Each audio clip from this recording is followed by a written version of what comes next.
Three massive beasts, dump truck, bobcat, huge trailer, jammed so tight in my garage the door wouldn't even close. Diesel fumes everywhere. $18,000 tools trapped behind tons of spite. Karen Whitfield, HOA tyrant, stands grinning like she owns my soul. Clipboard raised triumphantly. Emergency powers, she sneers sweetly. Garage? Oops, jammed. Obey the landscaping rules next time. She turns to leave, victorious. Huge mistake. I smile, walk over, drop the garage door. Click. Locked. From inside. Her smug face turns to pure terror. She pounds the door, screaming. See? Karen thinks she knows everything about property law, HOA rules, even my garage door system. But there's one tiny detail she missed. One little thing about illegal parking that's about to make her beg me to open this door before the sheriff shows up to handle it. What would you do if a Karen hijacked your garage and laughed? Drop your state below, because what happens when I let the authorities take over is absolutely perfect. Let me back up 6 months and explain how a simple wildflower garden nearly destroyed my life, and why that garage door moment was the sweetest revenge I've ever tasted. I'm Calvin Smith, 42, divorced electrician who thought buying a modest ranch house in Pinewood Estates would be my fresh start. Wrong. Dead wrong. But we'll get to that. After my divorce, I needed somewhere quiet to rebuild. Somewhere close to my teenage daughter Riley for our weekend visits.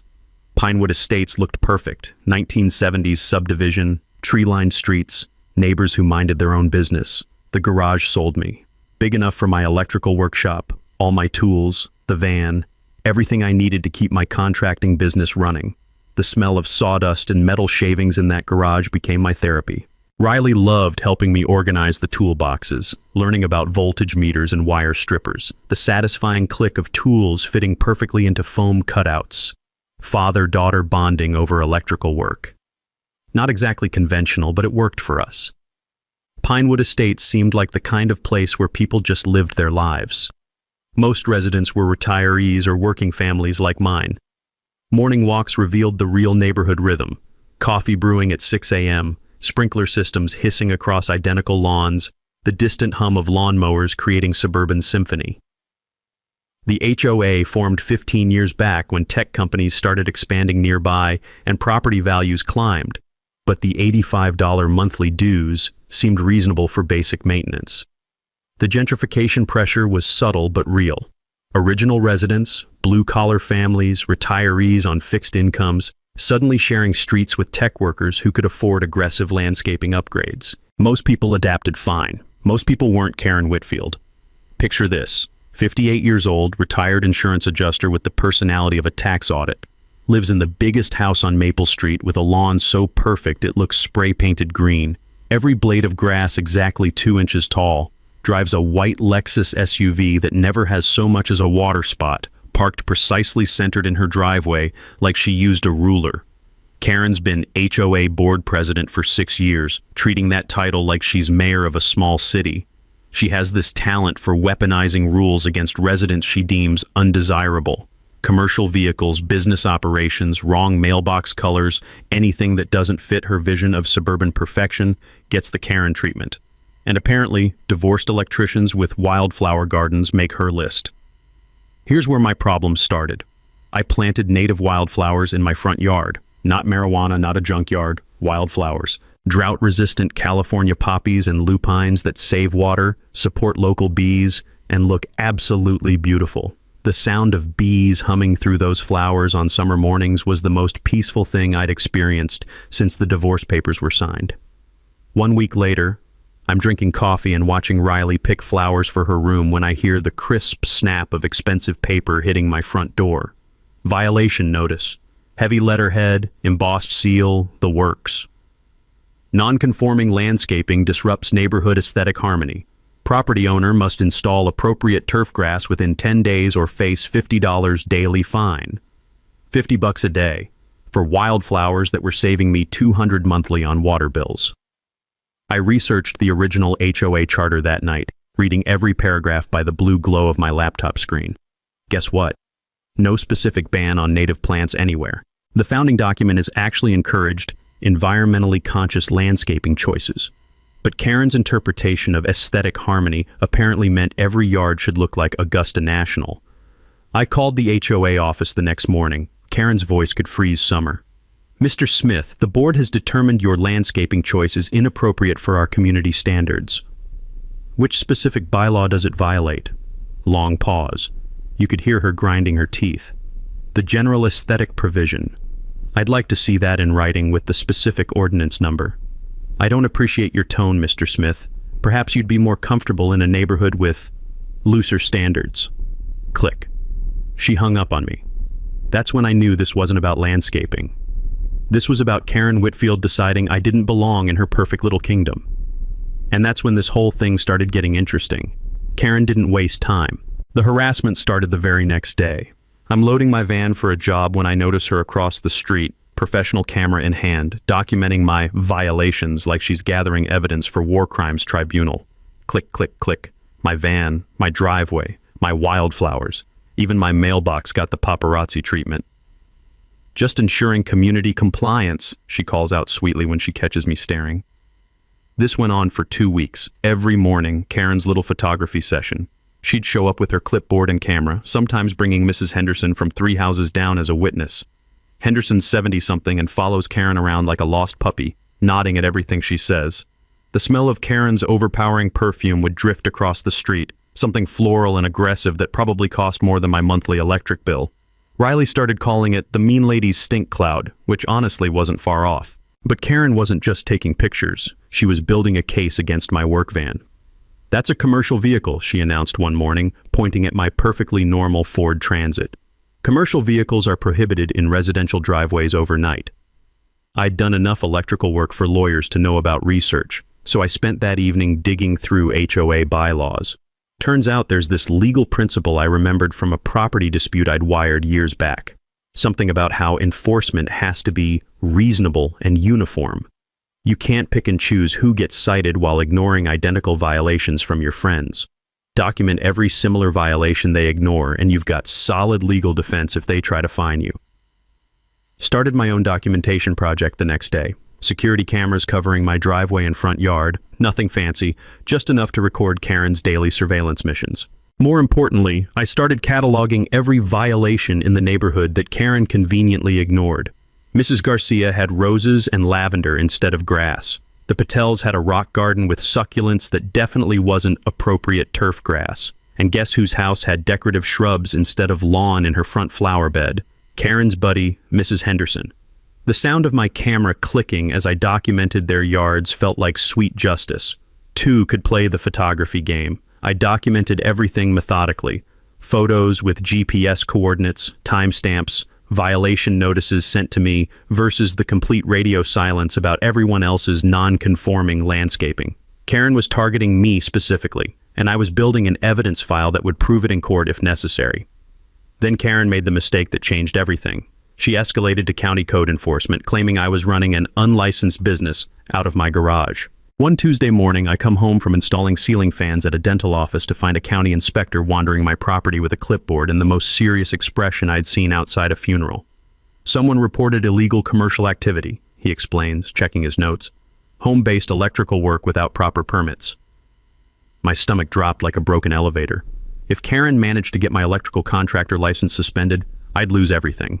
Riley's college fund, the mortgage, my entire livelihood, gone because some HOA tyrant decided my wildflowers were a threat to Western civilization. I walked him through my workshop, showed him my permits, explained my business registration. The inspector took notes, measured things, asked technical questions about my electrical setup. 20 minutes felt like 20 hours. Finally, he closes his clipboard and shakes his head, not in disappointment, but in disbelief. "Sorry for the trouble, Mr. Smith. Your home-based business permits are completely in order. Actually, you're one of the cleanest operations I've seen. Proper electrical setup, organized storage, all safety protocols followed." He paused, glancing back at his notes with a frown. "Between you and me, whoever called this in has contacted our office 4 times this week about your property alone. We don't usually see that unless there's some kind of personal vendetta involved." Karen had just handed me a smoking gun, official county documentation that this was harassment, not legitimate code enforcement. And I had every one of her surveillance visits recorded on my security cameras. But the real gut punch came that evening when Riley asked why That mean lady kept taking pictures of our house and whether we were in trouble. Seeing genuine worry in my daughter's eyes over some petty adult nonsense, that's when this stopped being about landscaping rules and became about protecting my family from a neighborhood bully. I realized Karen wasn't just targeting my wildflowers or my business permits. She was targeting me as a person, the divorced electrician who didn't fit her demographic vision of Pinewood Estates perfection. And if I didn't fight back strategically, she'd keep escalating until she drove me out entirely. Time to get serious about this game she wanted to play. Karen's next move was so brazen, I almost admired the audacity. Almost. 2 weeks after the county inspector fiasco, I wake up to the deep rumble of diesel engines shaking my coffee mug on the kitchen table. Not unusual, construction crews work early, but this rumbling wasn't moving, it was parked. I step outside and there's a massive dump truck sitting on the street directly in front of my house, engine idling like some kind of mechanical middle finger. Behind it, a bobcat loader on a trailer. The hydraulic whining as the operator tested the systems made my teeth ache. Temporary equipment storage, Karen announces, appearing from nowhere like a bad rash. She's got her clipboard, her smile, and a work order that looks suspiciously official. HOA Common Area Maintenance Project. This isn't a common area. This is a residential street. Emergency authorization for equipment staging. We're improving the landscaping. She gestures vaguely toward the community park 3 blocks away. My nephew's company got the contract. Of course he did. Her nephew Danny runs Whitfield Landscaping, an operation that seems to specialize in overpriced lawn maintenance and convenient family connections. The smell of fresh diesel fuel mixed with Karen's perfume created this toxic cloud that made me want to gag. But the real kicker was the timing. The equipment showed up exactly when I needed to access my garage for a big job installing security systems at a medical complex. Coincidence? In Karen's world, there's no such thing. The diesel fumes got worse as more equipment arrived. A commercial mower trailer joined the party, then a wood chipper that looked like it could process entire trees. The constant engine noise started at 6 a.m. and ran until 8 p.m. My quiet residential street sounded like a truck stop. I wasn't the only one getting fed up. Mrs. Rodriguez from 2 houses down mentioned the exhaust was triggering her asthma. Mr. Thompson, the retired mechanic across the street, pointed out that the equipment was blocking emergency vehicle access. Fire trucks couldn't navigate around that maze of machinery. That's when I realized Karen wasn't just targeting me anymore. She was making everyone miserable to force me to comply with her landscaping demands. Collective punishment, like we were all prisoners in her suburban detention camp. Time to build some alliances. I started with Mrs. Rodriguez, whose mailbox had been painted the wrong shade of beige according to Karen's latest interpretation of HOA standards. Turns out she'd been fighting her own violation notice for 2 months, facing daily fines for a mailbox color that was literally 1 shade off the approved palette.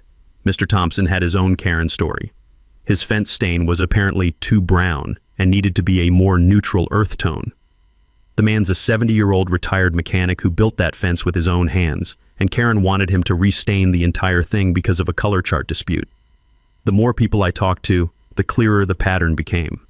Karen targeted residents who didn't fit her demographic vision: the Mexican-American family, the elderly blue-collar retiree, the divorced electrician.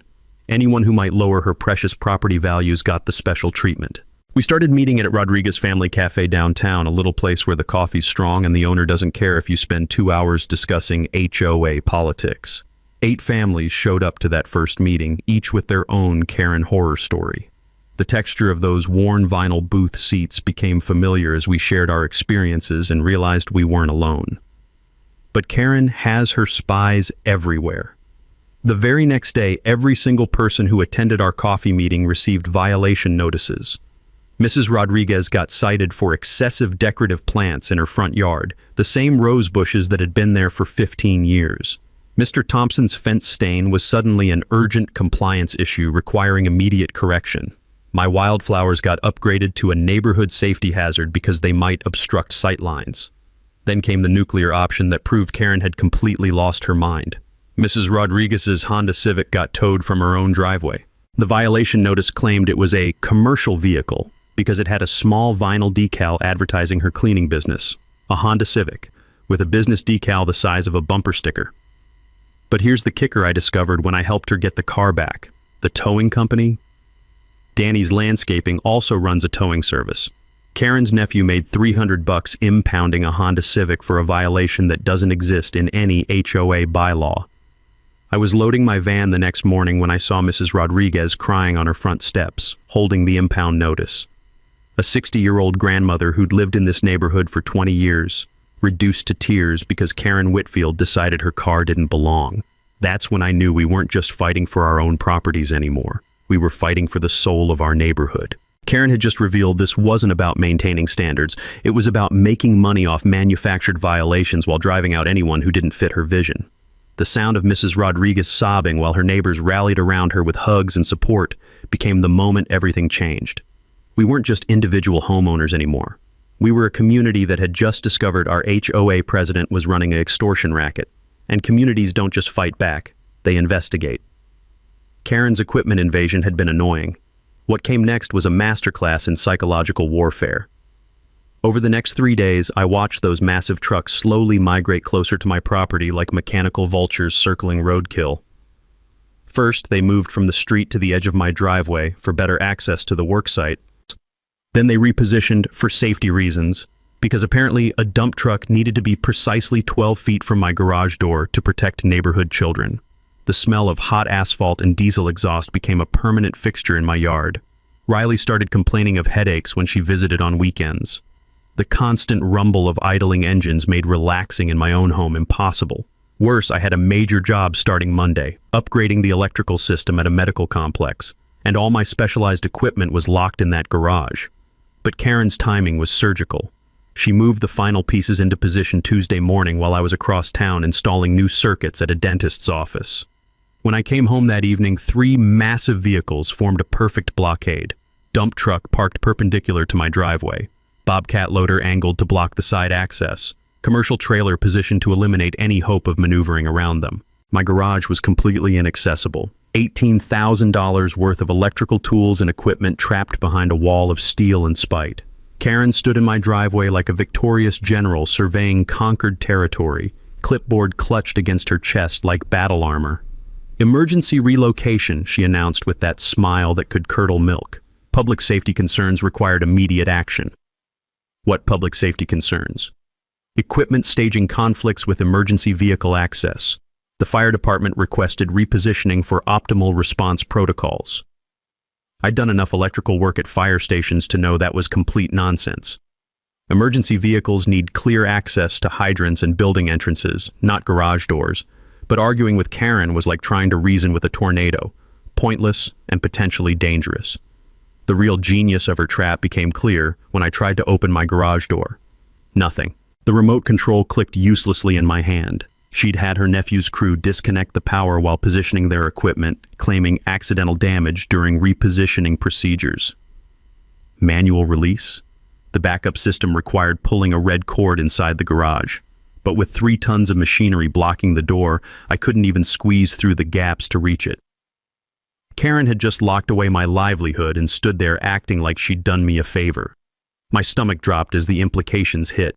Without my tools, I'd have to cancel the medical complex job. That meant losing $12,000 in contracted work, plus the reputation damage of backing out at the last minute. Karen wasn't just harassing me anymore. She was destroying my business. I spent that evening researching property access laws, and what I found was encouraging. Years ago, I'd helped an attorney friend wire his home office, and we'd discussed a case where someone blocked access to a commercial property. There's legal precedent dating back to English common law about blocking someone's access to their property. It's called false imprisonment of property. And in most states, it's both a civil violation and a criminal offense. The key is proving intentional obstruction versus accidental interference. Karen's emergency repositioning during my absence, combined with the convenient power disconnection, was going to be hard to explain as coincidence. The next morning, I called board member Rajesh Patel, a software engineer who'd always seemed reasonable in the few HOA meetings I'd attended. His response shocked me. "Marcus, I need to ask you something in confidence. Did the full board vote on this equipment placement?" Karen said it was an emergency authorization. Long pause. The sound of computer keys clicking in the background.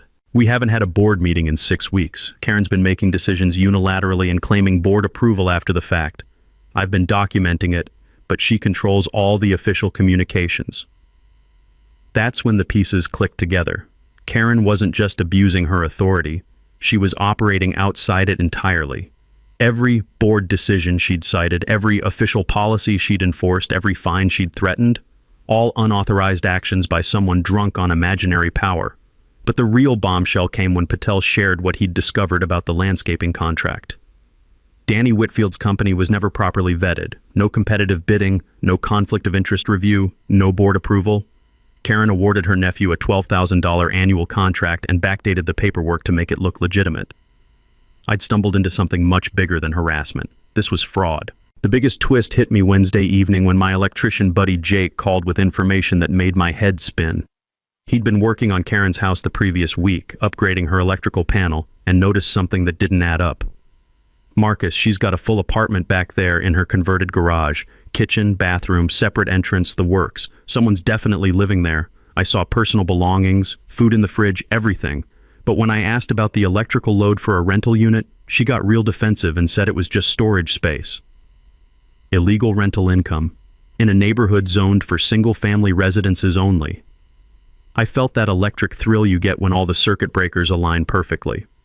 Karen Whitfield, defender of HOA rules and neighborhood standards, was running an unlicensed rental operation while collecting illegal profits and dodging property taxes. The woman who'd spent months harassing me about wildflowers was violating more housing codes than I could count. I sat in my living room that night, staring at my blocked garage through the window, and realized Karen had just made the biggest mistake of her life.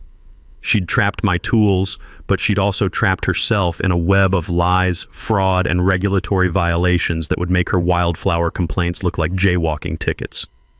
The taste of irony was sweeter than Riley's homemade cookies. Time to turn Karen's own game against her. And I knew exactly where to start. That night I couldn't sleep, not because of the diesel fumes. I'd gotten used to those. It was the puzzle pieces clicking together in my head like a perfectly wired circuit board. Rajesh Patel called me at 7 the next morning. "Marcus, can you meet me at the coffee shop? I've got something you need to see." 20 minutes later, I'm staring at a manila folder thick enough to choke a horse. The familiar scent of fresh coffee filled Rodriguez Family Cafe as Patel slides it across the scratched table like we're conducting some Cold War intelligence exchange. "Original HOA incorporation documents," he whispers. "I finally got copies from the county clerk." I open the folder, and there it is, buried on page 47. Board president may be removed from office by majority petition of homeowners, requiring signatures from 51% of current residents. My coffee stopped halfway to my mouth. Karen never mentioned this. Because she's been presenting herself as untouchable. Patel's finger traces the paragraph. "Look, removal doesn't require cause, just signatures. We need 67 signatures from our 132 households." Section 12.3 was crystal clear. Board members cannot award contracts to family members without competitive bidding and full board approval. Karen's nephew getting that landscaping deal, completely illegal under the HOA's own rules. But Patel wasn't finished. He slides property tax records across the table, the paper still warm from the county printer. Karen's been claiming single-family residential for tax purposes.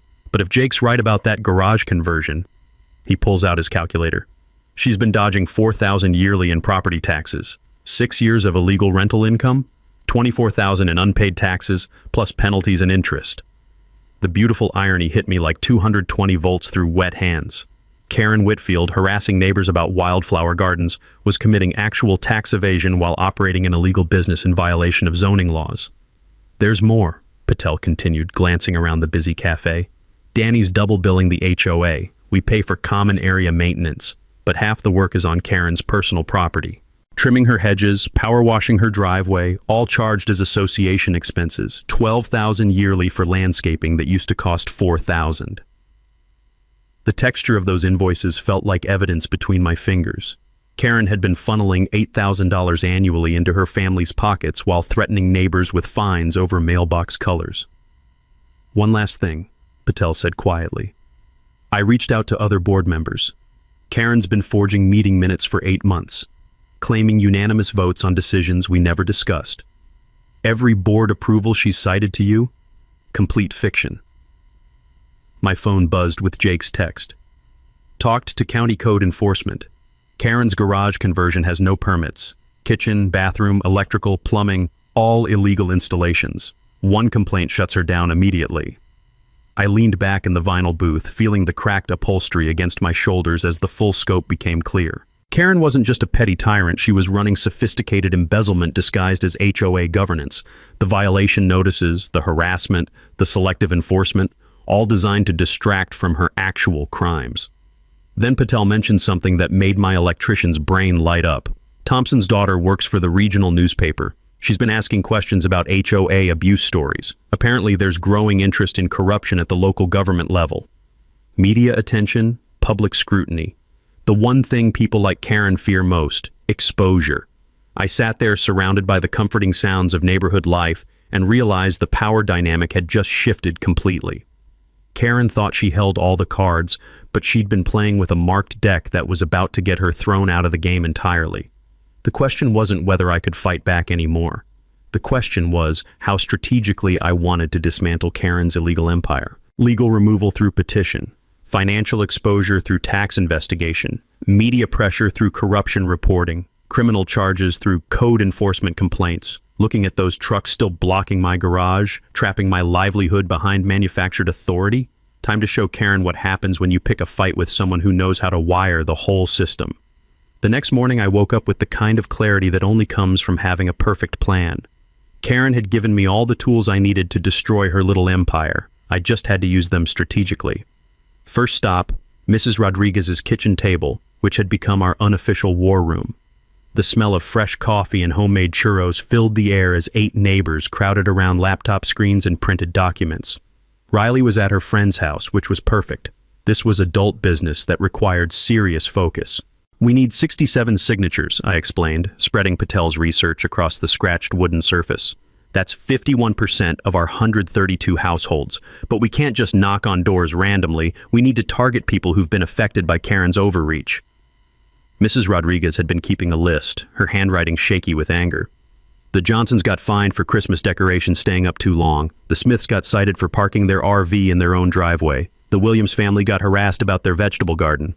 Thompson leaned back in his chair, the old vinyl creaking under his weight. My daughter Sarah wants to interview people for her newspaper story, but we need to be careful. Karen's got friends at City Hall who might tip her off. That's when I realized this wouldn't be as easy as I'd hoped. Karen had been building her network for 6 years. She knew people, had favors to call in, connections that could make our lives difficult if we weren't smart about this. Here's how we coordinate, I said, my electrician's brain working through the logistics. Petition drive happens fast. 1 week, not 2. Hit the houses Karen's targeted first, then expand to sympathetic neighbors. We document everything with photos and timestamps. Patel opened his laptop, but his expression was troubled. I've been thinking about the legal exposure here. If Karen finds out we're organizing against her before we have enough signatures, she could retaliate. More violation notices, more equipment blocking driveways, maybe even legal action for harassment. The smell of Mrs. Rodriguez's churros suddenly seemed less comforting. Karen wasn't just going to sit there while we dismantled her empire. She'd fight back, and she had tools we were just starting to understand. Mrs. Rodriguez volunteered to create bilingual flyers, but her hands trembled as she spoke. What if she finds out I'm helping? My cleaning business depends on referrals from this neighborhood. The sound of real fear in her voice hit me like a cold splash of water. This wasn't just about my blocked garage anymore. These people were risking their livelihoods, their homes, their peace of mind to stand up to a bully. And if we failed, Karen would make all of them pay.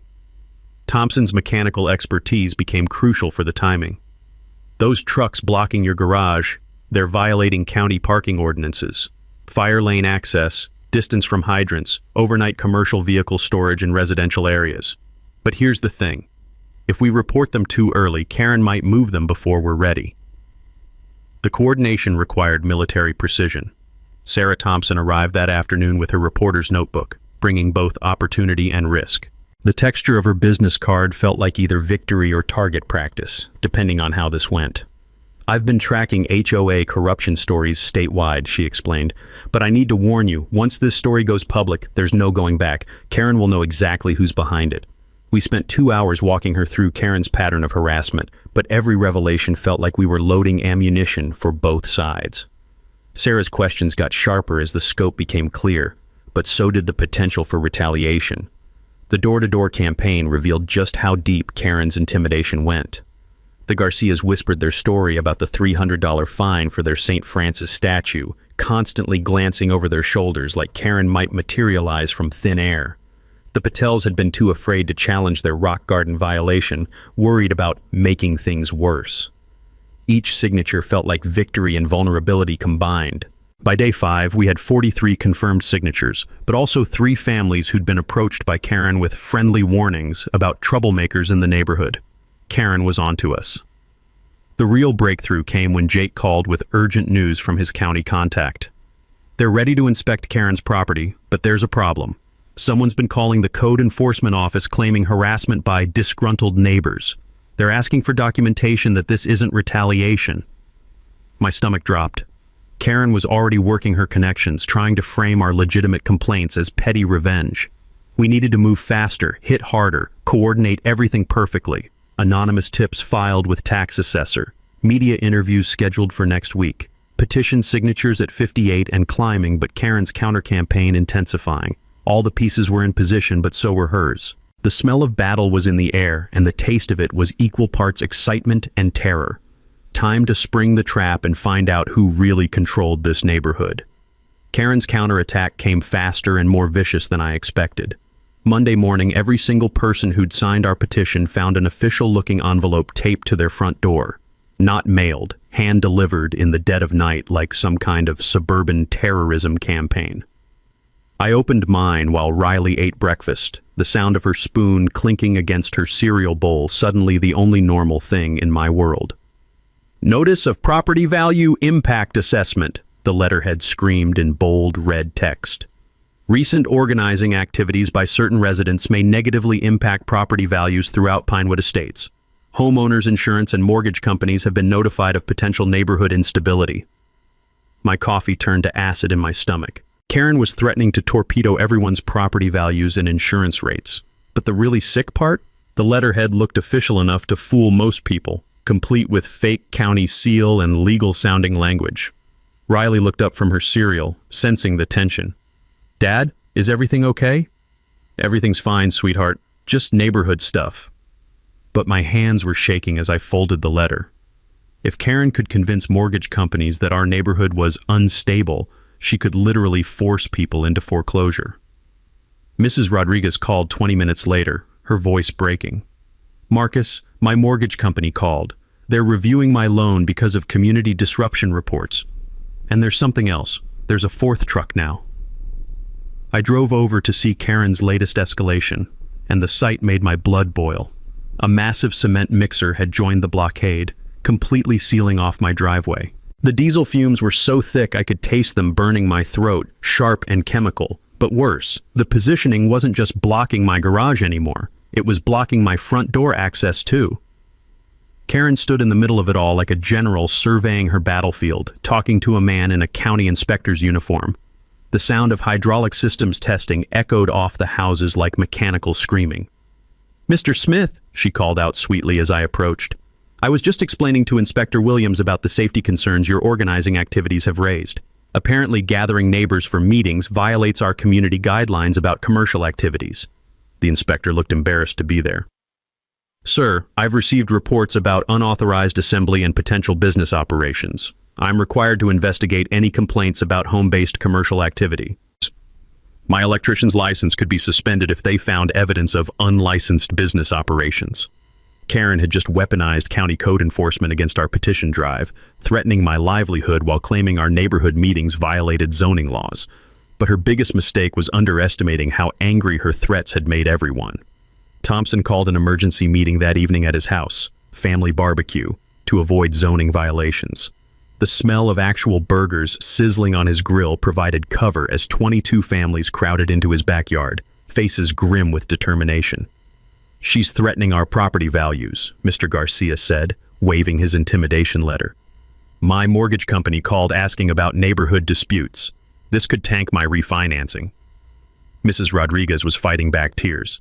She contacted 3 of my clients today, Told them I was involved in disruptive activities that might reflect poorly on their homes. I've already lost 2 contracts. The smell of barbecue smoke mixed with the taste of collective rage.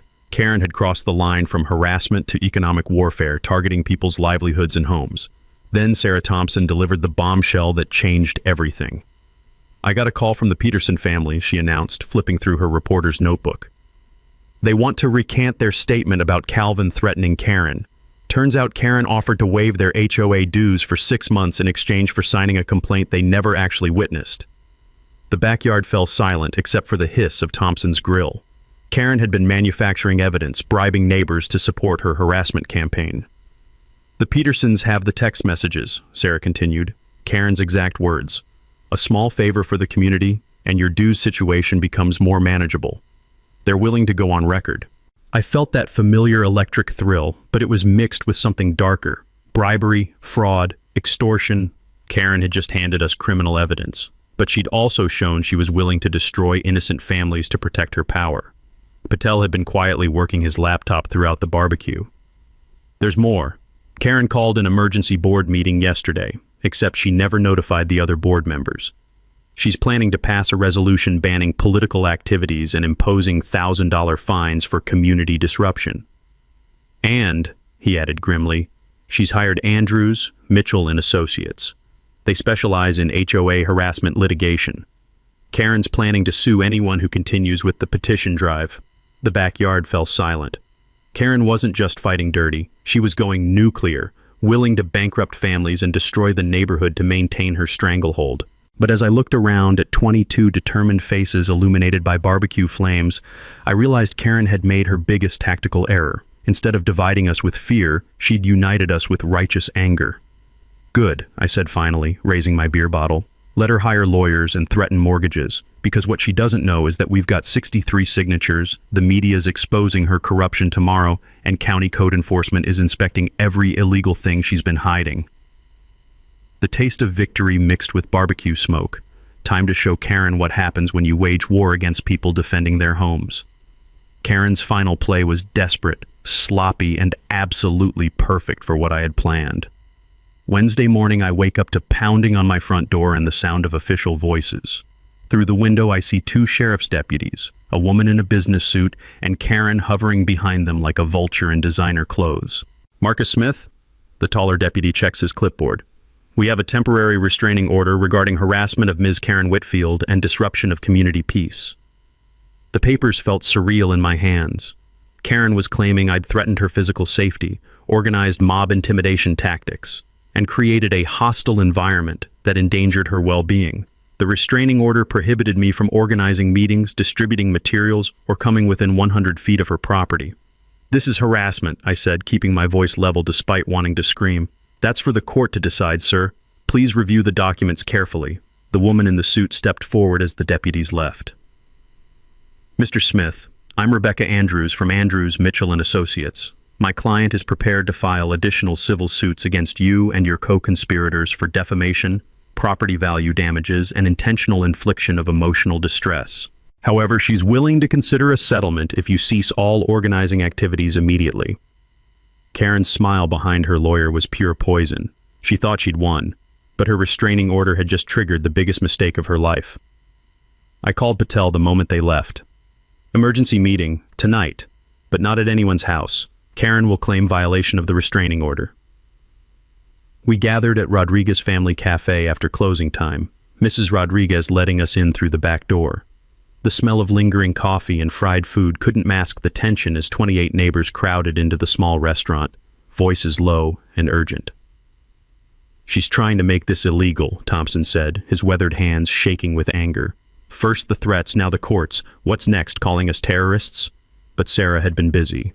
I interviewed the Petersons this afternoon, full confession about Karen's bribery attempt, complete with screenshots of her text messages. And I found something else. Karen's been using HOA funds to pay her legal fees. The revelation hit like electricity through water. Karen was embezzling association money to finance her war against the residents she was supposed to serve. $12,000 in legal fees charged to Community Security Consulting, Patel confirmed, scrolling through financial records on his laptop. She's been planning this campaign for months. Mrs. Rodriguez stood up, her voice stronger than I'd ever heard it. "My husband fought in Vietnam to protect our democracy. I'm not letting some HOA dictator destroy it in my own neighborhood." She pulled out a crumpled paper. "I got 7 more signatures today. We're at 71. The room erupted in surprised murmurs. We'd exceeded our target while Karen was busy with lawyers and restraining orders. But the real shock came from an unexpected source. Mrs. Henderson, Karen's loyal sidekick, appeared at the cafe's front door like a ghost. Mrs. Rodriguez let her in, and the 70-something woman looked around nervously before speaking. "I need to tell you something about Karen," she whispered. She's been making me do things, taking pictures of your houses, reporting on your activities. She said if I didn't help, she'd have my property condemned for code violations." The mini twist knocked the air out of the room. Karen's most visible ally was actually another victim, coerced into collaboration through threats and intimidation. "She's got files on everyone," Henderson continued, her voice gaining strength. "Photos, violation reports, financial information she's gathered illegally. She calls it her insurance policy." I felt the pieces clicking together like a perfectly wired circuit. Karen's entire operation was built on blackmail, extortion, and manufactured evidence. She'd turned HOA governance into organized crime. Thursday morning brought the final confirmation that Karen was spiraling out of control. She called her own press conference. I watched from across the street as a single local TV reporter and a photographer showed up to Karen's front lawn, where she'd set up a podium like she was announcing a presidential campaign. The sound of her voice carried across the diesel fumes from her equipment blockade. "The peaceful residents of Pinewood Estates are under attack by outside agitators seeking to destroy our community values," she declared, reading from prepared remarks. "These extremists are using intimidation tactics to undermine legitimate governance and threaten property values." Sarah Thompson stood next to the other reporter, taking notes with barely concealed amusement. Karen didn't know that her community defense press conference was actually providing perfect footage for tomorrow's corruption expose. But the most beautiful moment came when the reporter asked Karen about the financial irregularities Patel had discovered. "All HOA expenditures are properly documented and board approved," she insisted. "Even the legal fees charged as security consulting?" Karen's face went white. She'd just been caught lying on camera about embezzlement. That evening, I sat in my living room staring at my still-blocked garage and realized everything was finally aligned. Karen had overplayed every hand, alienated every ally, and created enough evidence to bury herself completely. Her restraining order expired in 2 days. Her illegal trucks were violating 6 municipal ordinances. Her embezzlement was documented. Her bribery was recorded. Her media strategy had backfired spectacularly. All I had to do now was spring the trap she'd built for herself. Time to show Karen what happens when you pick a fight with someone who knows how to wire the whole system and isn't afraid to flip the switch. Friday morning, the restraining order expires at noon. County code enforcement arrives at 12:15. Perfect timing. I'm standing in my driveway, surrounded by 3 massive trucks that have been my prison for 2 weeks, when Karen appears with that familiar clipboard and victorious smile. She doesn't know that Sarah Thompson is filming from Thompson's front yard, or that County Inspector Williams has GPS coordinates showing 6 different municipal violations, or that Sheriff Deputy Martinez is parked around the corner waiting for my signal. "Well, Mr. Smith," Karen announces, loud enough for the growing crowd of neighbors to hear, "I hope you've learned something about respecting community authority." The smell of diesel fumes fills the air between us, but I'm breathing easier than I have in weeks, because everything that happens next has been choreographed to perfection. Actually, Karen, I have learned something. I pull out my phone, finger hovering over my contacts. I learned that you don't have emergency authority. I learned that you never had board approval. And I learned that blocking property access is a criminal offense. Her smile falters slightly. The equipment stays until you comply with landscaping requirements. That's when I spring the trap she built for herself. What landscaping requirements? The ones you made up? The board votes that never happened, or the authority you never actually had? I hit speed dial. Deputy Martinez? It's Calvin Smith. They're refusing to move the vehicles blocking my property access. Yes, sir. I'll wait right here. Karen's face goes from smug to confused to terrified in about 3 seconds. You can't do that. I have emergency powers. No, Karen, you don't.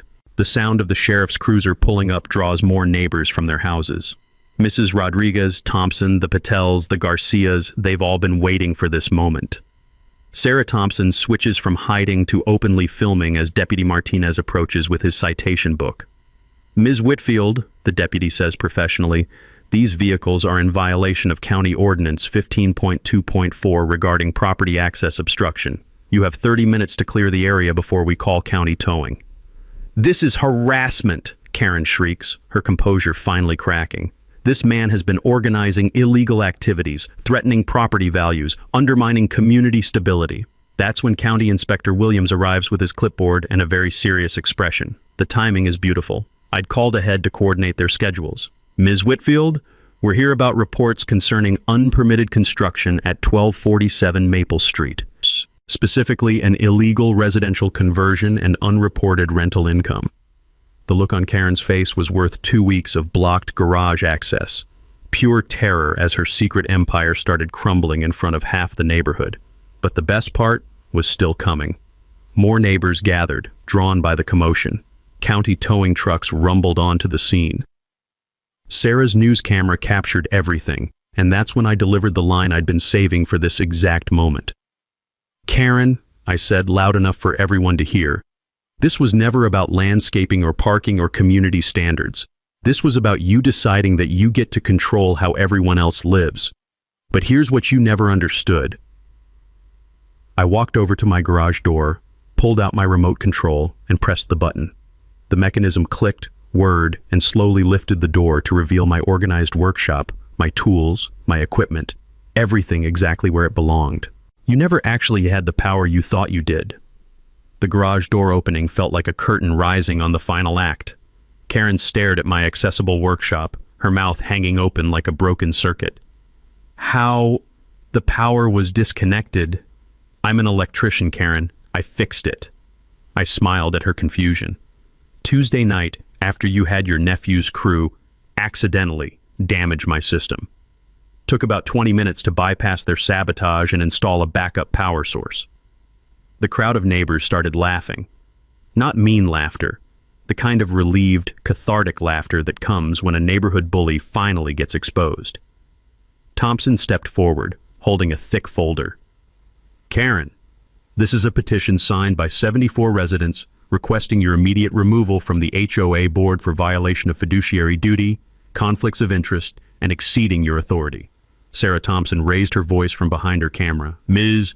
Whitfield, can you comment on allegations that you've been embezzling HOA funds to pay legal fees and bribing residents to provide false testimony? That's when Karen completely lost it. This is a conspiracy, she screamed, spinning to face the cameras and the crowd. These people are trying to destroy our community. They're attacking American values, undermining property rights, threatening our way of life. The sound of her voice cracking under pressure, the sight of her perfect composure shattering like cheap china, the smell of diesel exhaust mixed with the sweet scent of justice. It was perfect. Deputy Martinez stepped closer. Ma'am, I need you to calm down and cooperate with the vehicle removal. I won't be intimidated by... Karen. I interrupted her meltdown with calm authority. It's over. The towing trucks moved in. One by one, the massive vehicles that had imprisoned my garage were lifted onto flatbed trailers and removed. The sound of hydraulic lifts and diesel engines gradually faded, replaced by something I hadn't heard in weeks. Quiet. Karen stood in the middle of the street, surrounded by neighbors she'd terrorized and officials documenting her violations, and for the first time since this whole thing started, she had nothing to say. But I did. This was never about winning or losing, I announced to the gathered crowd, the cameras, the representatives of county government. This was about proving that real community power comes from people working together, not from one person trying to control everyone else. I reached into my wallet and pulled out $500, exact change for the fine Karen had tried to impose on me for wildflowers. I'm donating this to start a neighborhood improvement fund, real improvements, chosen by residents, not dictated by bullies.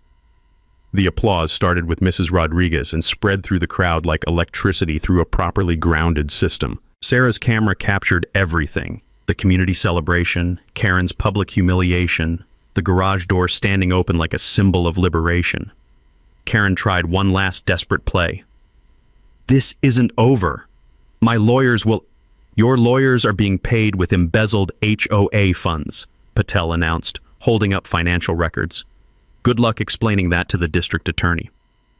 That's when Karen finally broke and ran, literally running back to her house while her perfect little kingdom collapsed behind her. The taste of victory was sweeter than I'd imagined. 6 months later, Pinewood Estates looks like a completely different place. The new HOA board, elected in an emergency vote 3 days after Karen's public meltdown, instituted transparency requirements that would make a government accountant proud. Monthly meetings with public minutes, competitive bidding for all contracts, term limits for board positions, and a community garden where Karen's nephew's equipment used to sit. My garage has become the unofficial community workshop. Riley and I teach basic electrical safety to neighbors who want to learn. Thompson shares mechanical knowledge with anyone interested. Mrs. Rodriguez started a small business making tamales that she stores in our commercial-grade refrigerator. Turns out that zoning violation Karen worried about was actually perfectly legal with proper permits. The smell of wildflowers from my front yard mixes with the scent of vegetables from community garden plots that now dot the neighborhood. Native plants have become the preferred landscaping choice, saving everyone money on water bills and creating habitat for the bees that hum through our streets like tiny symbols of democracy. Karen's house sold to a nice young family from Portland who loved the community spirit and environmental focus. They turned her illegal rental unit into an art studio and invited the neighborhood kids to paint murals on the garage door. Riley organized the project. Turns out leadership skills run in the family. The Pinewood Strong Scholarship has grown to $1,200, funded by the money recovered from Danny Whitfield's overcharges. It goes to local high school students pursuing skilled trades, electricians, plumbers, mechanics, the people who actually keep communities running. 3 recipients so far, all from families that Karen had targeted with harassment. Mrs. Rodriguez's cleaning business is thriving, with half the neighborhood as clients who specifically asked for her services after hearing about Karen's intimidation tactics. Word of mouth about standing up to bullies, it turns out, is excellent advertising. The regional newspaper series that Sarah Thompson published won a state journalism award for excellence in community reporting. The investigation led to new HOA oversight legislation that requires financial audits and limits board member authority. Karen's story became a cautionary tale taught in municipal government classes. Speaking of Karen, she settled all the civil and criminal charges by paying $43,000 in fines, back taxes, and restitution. Last I heard, she'd moved to a condo in Arizona with no HOA and very strict rules about community involvement. Apparently, she's much happier when someone else is in charge. The most important change is harder to measure, but impossible to miss. People talk to each other now. Kids play together in yards that used to be off limits. The sound of lawnmowers has been replaced by the buzz of conversation over garden fences and the laughter of impromptu street barbecues. Riley has become the unofficial neighborhood ambassador for any new families moving in. She walks them around, introduces them to everyone, explains how things work here, democracy in action, one conversation at a time. Watching her teach other kids about standing up for what's right while staying kind to everyone makes me prouder than any electrical job I've ever completed. The texture of community feels different now, stronger, like a properly grounded electrical system, where everyone's connected but safe, where power flows evenly instead of concentrating in dangerous surges that can burn everything down. Yesterday, Riley and I installed solar panels on Mrs. Rodriguez's roof, free of charge, because that's what neighbors do for each other. As we worked, I could see the whole neighborhood from up there. Gardens and workshops, kids and grandparents, different families living different lives but connected by something stronger than HOA bylaws. That's when I realized the most important thing this whole experience taught me. Real community isn't about following someone else's rules. It's about people choosing to take care of each other. The best revenge against those who abuse power isn't just proving they never had as much as they claimed. It's building something better in the space they tried to control. Karen Whitfield thought she owned Pinewood Estates, but she never understood that you can't own a community. You can only serve one or destroy one. We chose to serve ours, and it saved us all. So Kevin Smith locked Karen Whitfield outside her own trap and watched 6 years of manufacturers' authorities crumble in one afternoon. 3 trucks, 18,000 trash tons, and one HOA tyrant who forgot the most important rule. Real power serves the community. It doesn't rule it. Here what gets me about this story. Kevin could have done what most of us do. either cave to the pressure or ignore and give Karen exactly the unhinged neighbor story she was building. Instead, he treated her harassment like an electrical problem. Diagnose, document, strategize. The moment he started keeping records and building alliances, this stopped being about white flowers and became about democracy. Karen's whole system relied on neighbors feeling isolated and helpless. But when people start talking, her fake authority evaporated. Look, maybe your HOA follows the rule, but every Karen starts small testing boundaries, seeing what people will tolerate. The best time to push back even after they've taken over is the first overreach. How many of you have paid a ridiculous fine just because fighting seemed like more chopper? Drop the most absurd HOA story below. Hit subscribe for more David vs. Goliath wins. Next week, a homeowner discovered his HOA literally stealing mail. And remember, they only have as much power as you give them.